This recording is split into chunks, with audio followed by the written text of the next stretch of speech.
বন্ধুরা, প্রীতিস ব্লগে তোমাদের অনেক অনেক স্বাগত। তোমরা সবাই ভালো আছো? আশা করি তোমরা সবাই অনেক ভালো আছো। তো আমি চলে এসেছি অগ্রহায়ণ মাসের প্রথম যে ফসল ওঠে তাকে যে আমরা নবান্ন বলে সবাই জানি আমাদের বাঙালি মতে। তো আজকে হচ্ছে আমার বাড়িতে নবান্ন, তার একটা ছোট্টখাট্ট আয়োজন করেছিলাম। তো ভাবলাম তোমাদেরকেও একটু শেয়ার করি।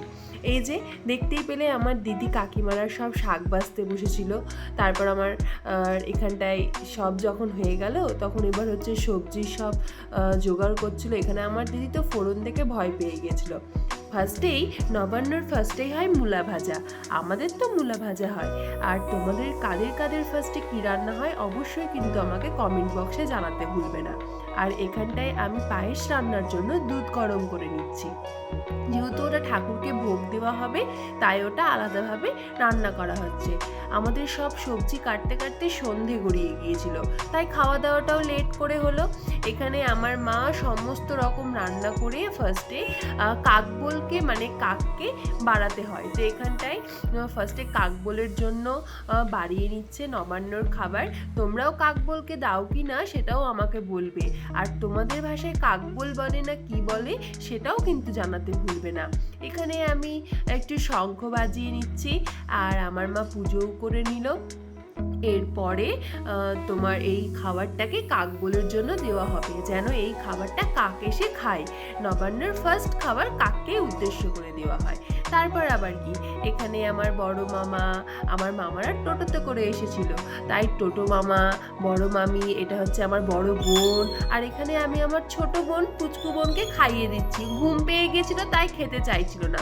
এটা হচ্ছে আমার 2 নম্বর বোন আর এটা হচ্ছে আমার 3 নম্বর বোন। আমার 4টে বোন। দাদুর বাড়িতে আমার 4টে বোন, তোমরা তো দেখেছো এই দাদুর বাড়ির ব্লগে।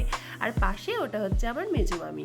তারপর আর কি, প্রায় খাওয়া দাওয়া করতে আমার মামিদের হয়ে গিয়েছিল 9:45। এবার তো ওরা বেরিয়ে পড়বে। অনেক করে বললাম থাকতে, কিন্তু কেউ থাকলো না, তাই তারা বেরিয়ে পড়লো বাড়ির উদ্দেশ্যে। আমার দাদুর বাড়িটা হচ্ছে গোপীনাথপুর, মানে সুজাপুর পেরিয়ে তারপরে পরে কাটাগড়। তোমরা কারা কারা কাটাগড়ের তারাও আমাকে জানাবে। এখানে আমার মামিরা তো বেরিয়ে পড়লো বাড়ির উদ্দেশ্যে। আর মামিদেরকে বলা হয়েছিল ঘন ঘন ফোন করতে, কারণ রাস্তাটা খুব একটা ভালো না, চুরি ছিনতাই হতেই থাকে। আমার দাদুর বাড়ির রাস্তাটা ওরকমই। কাটাগড় মানেই তো সবাই জানো, আর বলার কোনো প্রয়োজন নেই। তাই মামিরা তো বেরিয়ে পড়লো টোটো নিয়ে, আমরাও সবাইকে এগিয়ে দিলাম। আমরা না এভাবে এগোতে আসি জানো। আর কি, এবার তো মামিরা চলে গেল, টাটাও করে দিলাম। তারপর এবার আমরা বাড়ির ফ্যামিলি মেম্বার্সরা সবাই খেতে বসলাম। আমার বাবা, এটা হচ্ছে আমার ছোট ভাই, ওটা হচ্ছে ধাবলি বুনু, তোমরা তো চেনোই রিম। তার পাশে আর কি আমার ফ্রেন্ড, তারপরে পাশেরটা হচ্ছে আমার দিদির হাজবেন্ড, তারপরে এই যে মেরুন কালারের ওটা হচ্ছে আমার দাদা। আর তারপরে মা যাকে খাবার দিচ্ছে ওটা হচ্ছে আমার আর একটা ভাই। আর এই যে আমার জেঠিমুনি পরিবেশন করছিল, আমার মাও এখানে পরিবেশন করে দিচ্ছে জামাইগুলোকে। তাহলে আমার ভিডিও যদি ভালো লাগে অবশ্যই লাইক করে দিও। আজকের মতো টাটা।